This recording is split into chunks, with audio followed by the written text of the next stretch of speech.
Example 4 says, which of the following functions have inverse functions? For those that do not have inverse functions as a whole, divide the graph into sections that do have inverse functions. So I'm going to try to zoom in a little bit here and show you what we can do with the graphs. So we looked a lot in the first few examples at tables. So now they want you to look at the graph. So for it to be a function, an inverse function. So inverses reflect over the line y equals x, because with inverses we always think about switching x and y, so that would make good sense on our graph, that it would reflect over the line y is equal to x. So for each graph, I'm going to sketch the line y equals x. Then we're going to think about if we reflect that function, would that new one be a function? That's what they're asking you.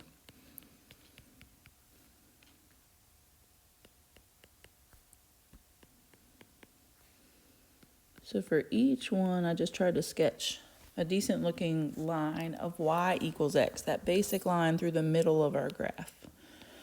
So for the first part, A, it's a parabola that is facing up. The inverse of that would be that it would reflect and look like a sideways parabola. Let me draw that a little better. So think about this one would reflect and go that way, and then this half of the graph is going to reflect down here. So they were saying if it's not completely a function, which part would make it one? So this is not a function, that new blue sideways parabola, because it would not pass the vertical line test. So if I took away that bottom half of it, it would.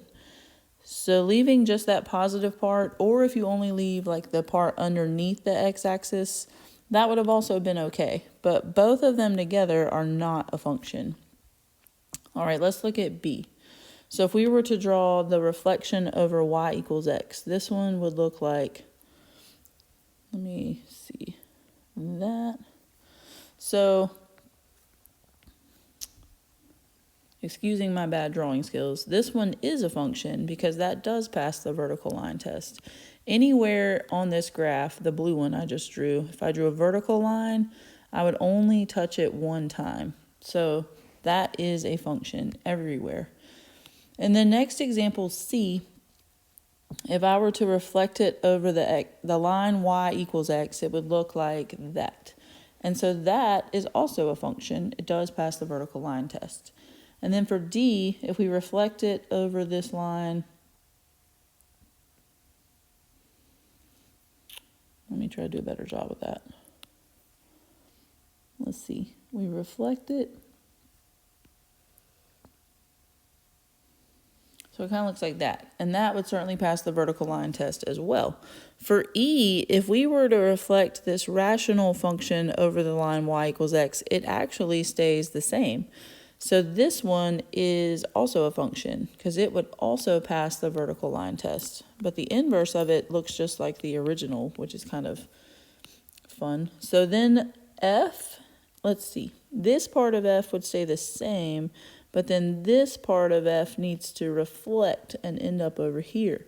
So once you get your inverse function, this blue one, it does not pass the vertical line test. So again, kind of similar to part A over here. This one would work if only part of our graph was represented. So like the top or the bottom would be okay, but both of them together would not be a function. So for the values of y that are positive, that would work, or for the values of y that are negative, it would work. But both together do not work. So then G is interesting as well, because part of that absolute value function is sitting right on the line y equals x. So when it reflects, it just stays there. And then this other part would be down here at the bottom. And then that new function, that inverse function in blue, is not a function because it does not pass the vertical line test.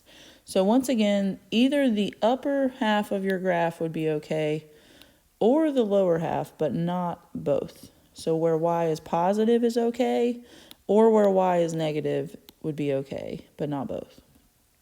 And the last one, H, if we were to reflect this over y equals x. So let me try to draw the new one.